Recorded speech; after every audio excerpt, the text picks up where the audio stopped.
Time for rock news on 101.1 WJRR, Orlando's rock station. Let's check in with Lynch and Taco and see which rockers are making the headlines for all the right and wrong reasons.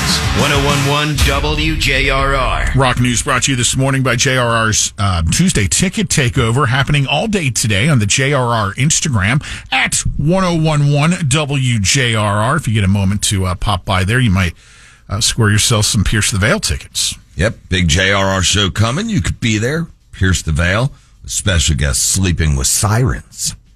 Orlando Amphitheater. Mm-hmm. And Daisy Grenade. Just go check out the post at 101.1 WJRR on Insta. Comment, leaving hashtag JRR Rocks, tag somebody you'd like to bring. It's that simple, and they pick multiple winners, too. An example of how time just keeps on chugging along. In a blink of an eye, you're like, it's been 20 years already. That's what this past Sunday marked. A grim date in rock history. It was the 20th anniversary of the death of Dimebag Darrell Abbott. I had a feeling you were going to say that. Of course, Dime murdered on stage as he performed with Damage Plan post-Pantera years at the Alrosa Villa Club in Columbus, Ohio. Shot and killed by a 25-year-old ex-Marine named Nathan Gale. Gale murdered a total of 4 people and wounded 3 others before being killed by police responding to the scene. Minutes after Gale began his rampage. That thing would have been a lot worse had that cop not shown up when he did. Oh, God, yeah. Remember the feeling you got in your stomach when you heard about this? I absolutely remember it. We were in our old studio over there like it was yesterday, and when we both got the news, we were like, no. Why would you do that? Murdered on stage. What? Yeah. In a club? And it was just... it was surreal. Yeah, just horrible. It was kind of similar. No, I'm not even going to equate it. But it was just, it blew me away. We had some surprise news announced by longtime Iron Maiden drummer Nicko McBrain on this past Saturday, where he said he was quitting touring with Iron Maiden after 42 years behind the drum kit. Nicko is 72 years old. He played his final show the day he announced he was retiring from touring with Maiden, Saturday night in Brazil. Of course, he has made known his health issues, including a stroke several years ago, which he battled back from, but by his own admission has not regained full capability to perform quite a few Maiden songs that are very intricate in nature, and his bandmates have been completely supportive, saying, no problem, we just won't play those songs. Yeah.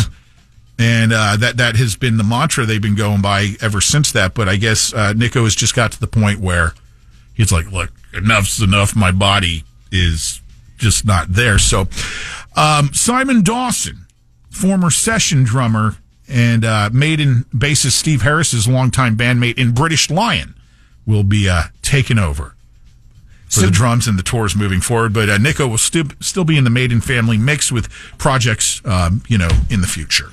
Did he tell the guys ahead of time or just announce it on stage? No, I'm sure. It was announced in the day, and then that night was the final show. So obviously this is something that the band probably collectively planned a timeline announcement on. But he lives down in the Boca area. Yep. No, he normally does his Rock and Roll Ribs parking lot party this year. I guess that's not happening. But, he owns a great barbecue restaurant down in Coral Springs, if you've ever been there. Lover, our engineer, shout out Lover for all you do. He's gone and eaten there many a times and watched that concert. Guns N' Roses announcing a 2025 tour of Europe and the Middle East, including some places the band has never played before.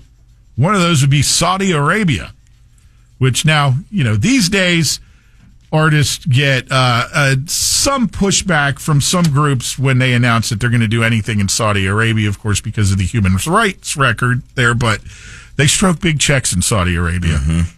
And old money. And I'm sorry, at the end of the day, maybe a musician, but you got to eat, and it's a business. So, they'd probably be dumb to turn that down. Also going to be playing Georgia, Lithuania, and Luxembourg for the first time as well. Taking out with them Public Enemy, Rival Sons, and the reconstituted Sex Pistols, which Frank Carter now vocals when the Pistols have been doing shows here as of late. That I think that's kind of a cool pairing, because if you're a longtime Guns N' Roses fan, you remember when they first hit the scene back in the 80s.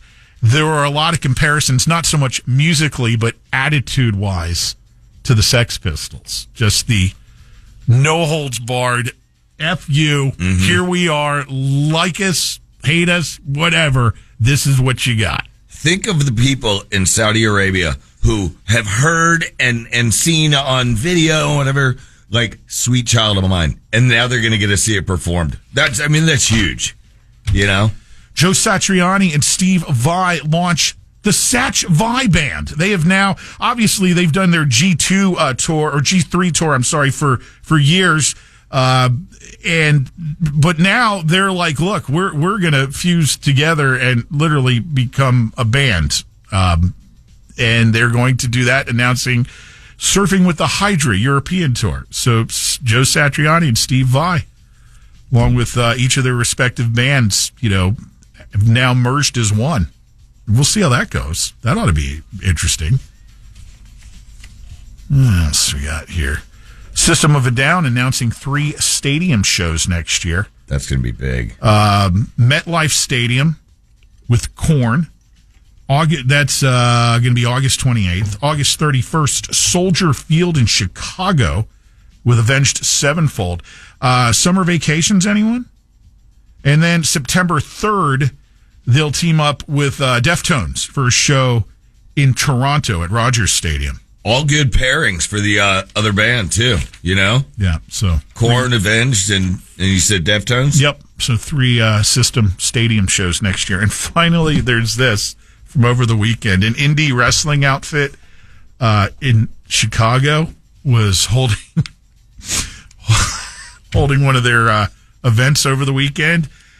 And we've got, how wrestlers all have their own gimmicks. Yeah. Say hello to Stephen Flo. Stephen Flo is a grunge type wrestler. Oh, that's great. Comes out with not one but 2 flannel shirts, wearing one and one tied around his waist. The Doc Martin boots, the whole deal, and reworked lyrical versions of Pearl Jam's Even Flow to rather say Stephen Flo as his entrance song. Yes. And of course, once social media got a hold of this, they jumped in earnest, suggesting finishing moves. The Last Kiss. Don't get caught in a yellow Ledbetter. Stephen Flo. I love it. He's a couple decades late on the whole grunge thing, but still. Although it's probably really hard to wrestle in a flannel. Oh, God. Stephen Flo, everybody. Follow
In the morning. This is Lynch and Taco on JRR.